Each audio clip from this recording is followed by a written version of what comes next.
তোমাদের সকলকে স্বাগত জানাই প্রিন্সিপাল ইউরোনিমা চ্যানেলে। আশা করি সবাই তোমরা ভালো আছো, সুস্থ আছো। তোমাদের সকলকেই প্রথমে জানাই হ্যাপি নিউ ইয়ার। তোমাদের এই বছর খুব ভালো কাটুক, তোমরা সবাই সুস্থ থেকো।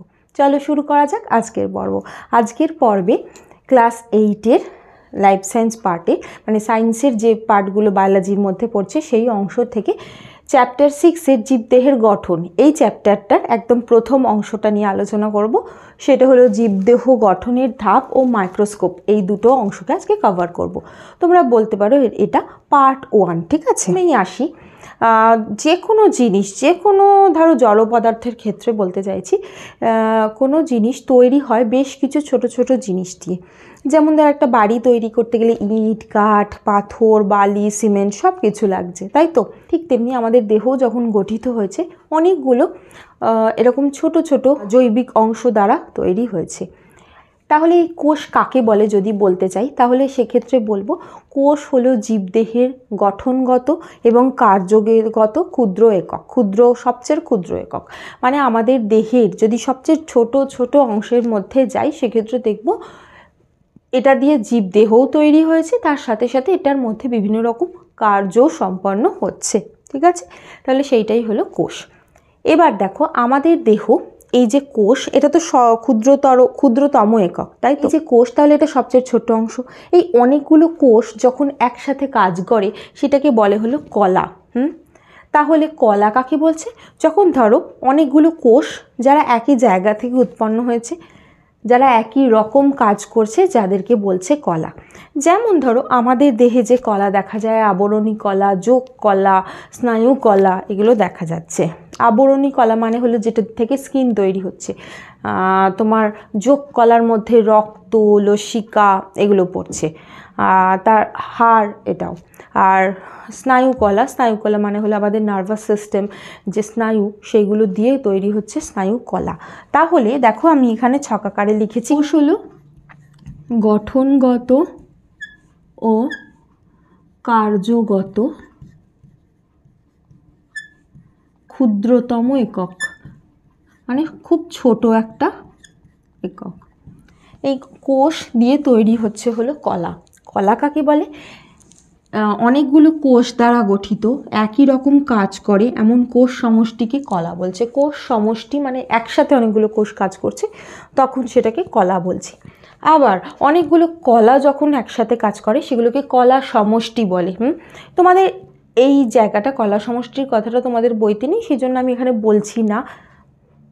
এবার দেখো এই যে কলা, অনেকগুলো কলা একই সাথে যখন কাজ করছে তখন তৈরি হয় অঙ্গ। আমাদের দেহ ঠিক তেমনি অনেকগুলো অঙ্গ আছে, যেমন ধরো মস্তিষ্ক, ফুসফুস, তারপর ধরো যেমন এদিকে স্টমাক মানে তোমার পাকস্থলী, ক্ষুদ্রান্ত্র, বৃহদন্ত্র, এইভাবে বিভিন্ন যে অঙ্গগুলো তৈরি হয়েছে সেগুলো হলো তোমার অনেকগুলো কলা দিয়ে তৈরি হয়েছে। তারপর আসি, এইরকম অনেকগুলো অঙ্গ মিলে তৈরি করেছে তন্ত্র। তন্ত্র মানে কি? যেমন ধরো আমরা জানি পৌষ্টিক তন্ত্র, স্নায়ুতন্ত্র, এইরকম রেচন তন্ত্র, এইরকম, ঠিক আছে? তাহলে এবার কি আসছি, এবার হলো অনেকগুলো তন্ত্র মিলে আমাদের দেহ তৈরি হয়েছে। যেমন আমাদের দেহের মধ্যে পৌষ্টিক তন্ত্র আছে, স্নায়ুতন্ত্র আছে, তারপর ধরো রেচনতন্ত্র আছে, জননতন্ত্র আছে, এই সমস্তগুলো মিলেই একটা জীব দেহ তৈরি। তাহলে বোঝাবার চেষ্টা করছি, ধরো একটা স্নায়ু কোষ, এক্সাম্পল দিয়ে বোঝাবার চেষ্টা করছি। একটা স্নায়ু কোষ, সেটা একটা কোষ।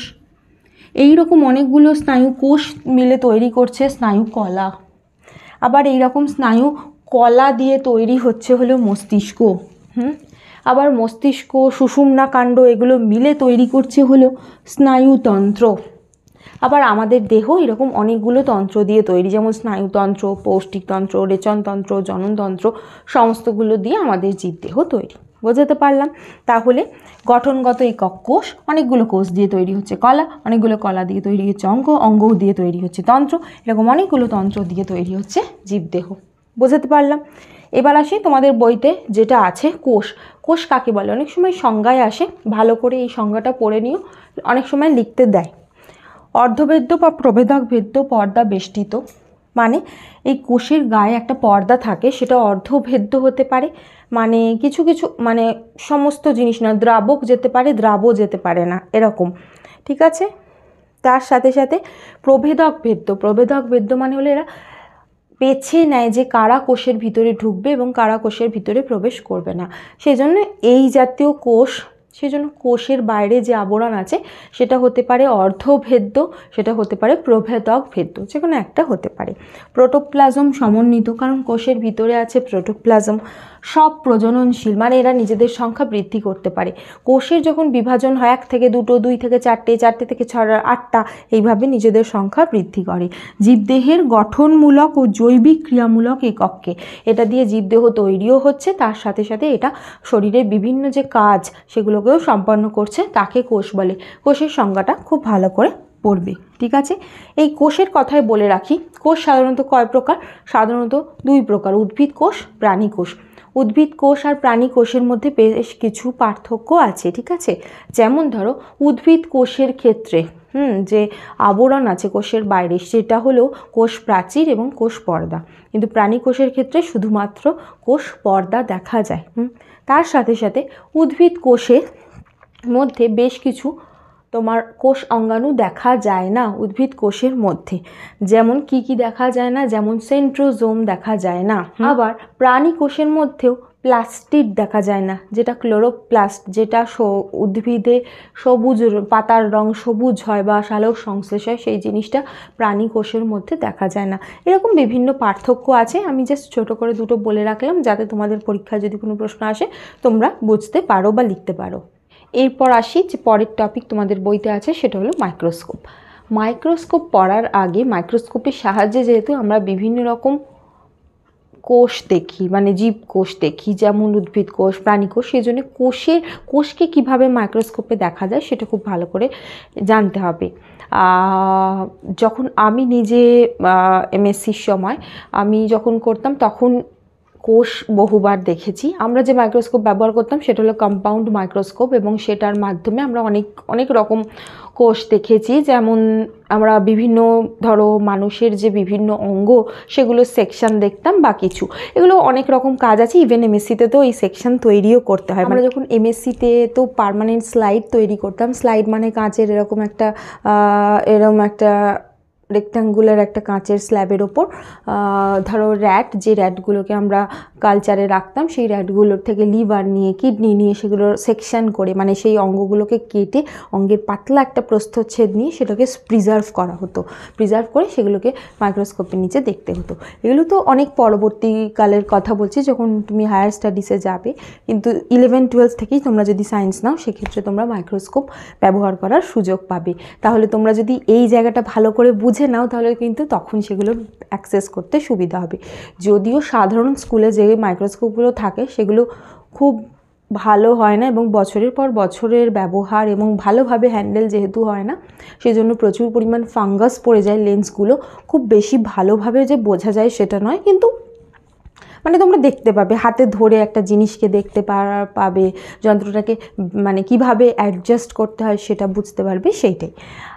সেই জন্য এই জিনিসটা পড়ার আগে ছোট ছোট কিছু তথ্য জেনে নেওয়া দরকার। যদিও এই জায়গাটা একটি ইতিহাস মনে হতে পারে, কিন্তু যে সমস্ত আবিষ্কর্তা এগুলো নিয়ে কাজ করেছিলেন তাদের কথা আমাদের নিশ্চয়ই একটু মনে রাখা উচিত। সেই কারণে সর্বপ্রথম যে কোষ যিনি অবজার্ভ করেছিলেন তিনি ছিলেন হলো 1665 খ্রিস্টাব্দে বিজ্ঞানী রবার্ট হুক সেই কোষটা পর্যবেক্ষণ করেছিলেন। কিন্তু সেই কোষটা ছিল মৃত কোষ। মৃত কোষ মানে কি? সেটা ডেড সেল ছিল, সেটা কিন্তু সজীব কোষ ছিল না।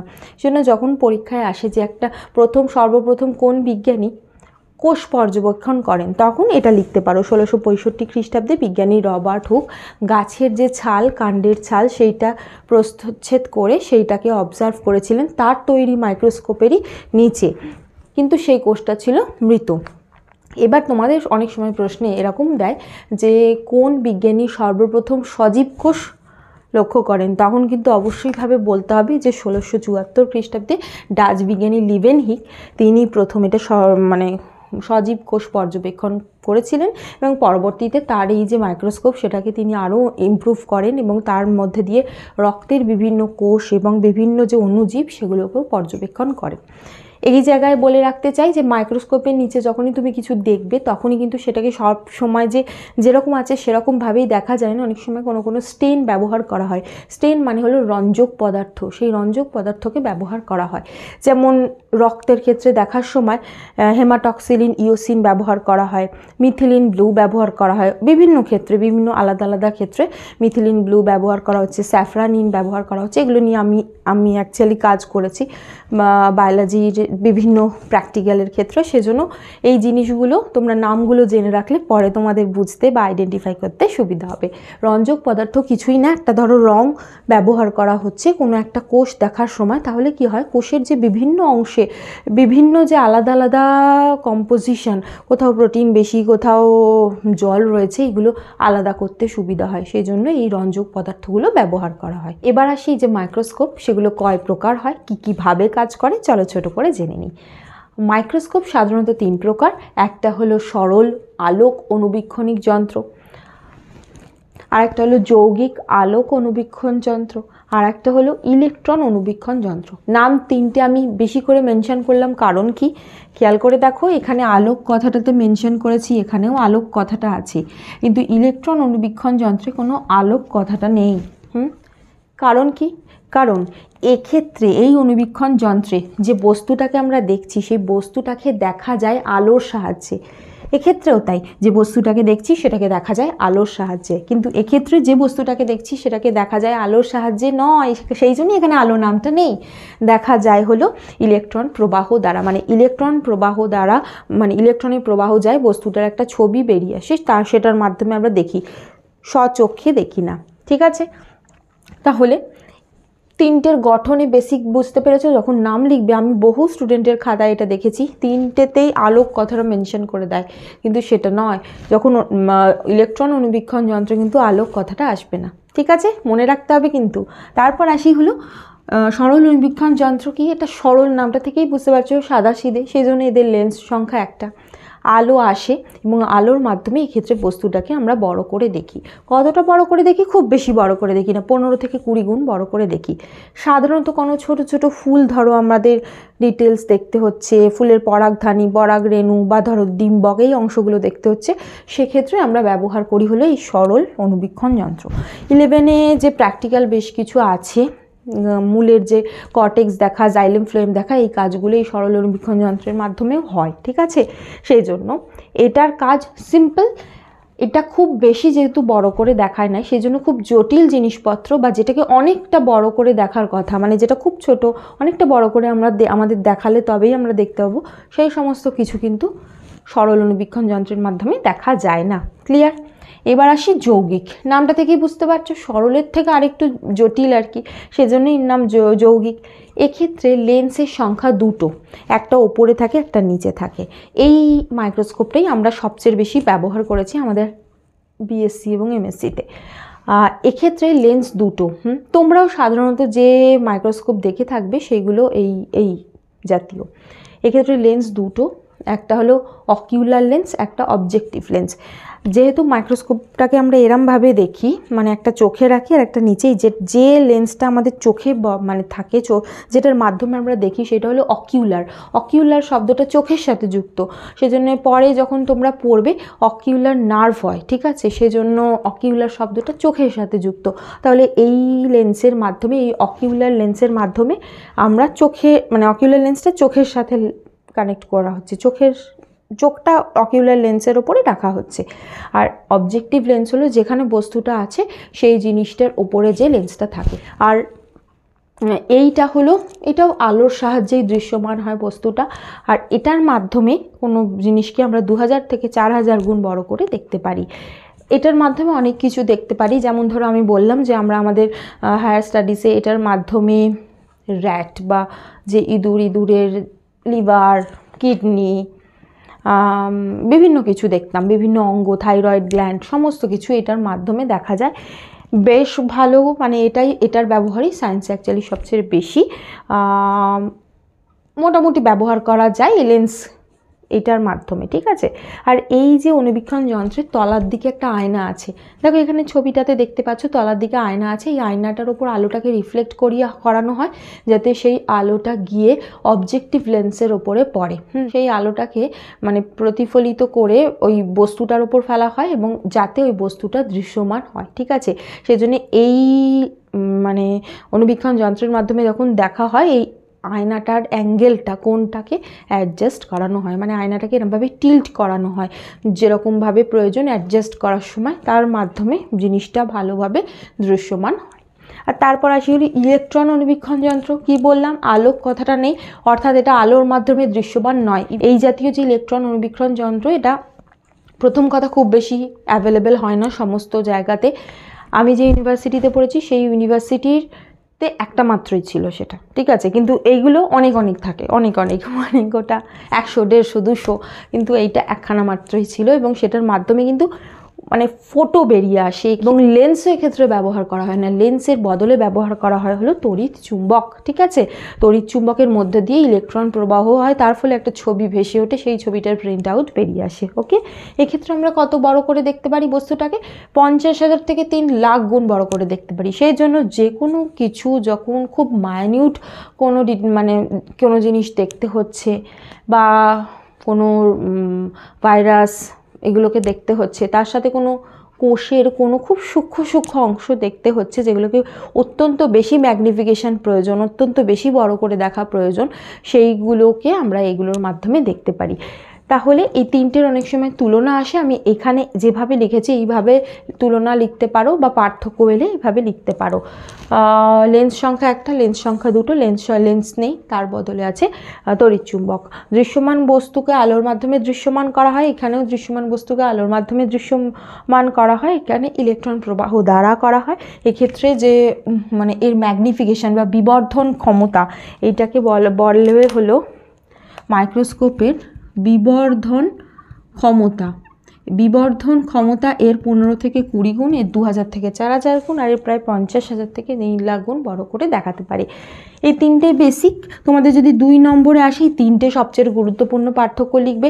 তাছাড়াও যদি আরও একটা লিখতে পারো তখন কাজ দিয়ে লিখতে পারো। এক্ষেত্রে যে উদ্ভিদ এবং উদ্ভিদের যে ফুলের বিভিন্ন অংশ মোটামুটি যেগুলো বেশ বড়, তাও আরেকটু বড় করে দেখা প্রয়োজন, সেই অংশগুলো দেখতে পাই। এইটার মাধ্যমে উদ্ভিদের বিভিন্ন অংশ, বিভিন্ন অংশ, প্রাণীর কোষের বিভিন্ন কোষ, অঙ্গাণু, তার সাথে সাথে ধরো ব্যাকটেরিয়া, ভাইরাস, ছত্রাক, এই সমস্ত কিছু এটার মাধ্যমে দেখা যায়। আর এটার মাধ্যমে ভাইরাসকে দেখা হয়, তার সাথে সাথে কোষের অতি সূক্ষ্ম যে জিনিসপত্র সেগুলো দেখা হয়, ঠিক আছে। তার সাথে ক্রোমোজোমও দেখা হয়। তাহলে এইভাবে পার্থক্য করে তোমরা লিখতে পারো। আশা করি তোমরা বুঝতে পেরেছো। কোনো প্রশ্ন থাকলে কমেন্ট করো, আর তোমরা ভিডিওটাকে লাইক করো, শেয়ার করে দিয়ে সাবস্ক্রাইব করো। Thank you.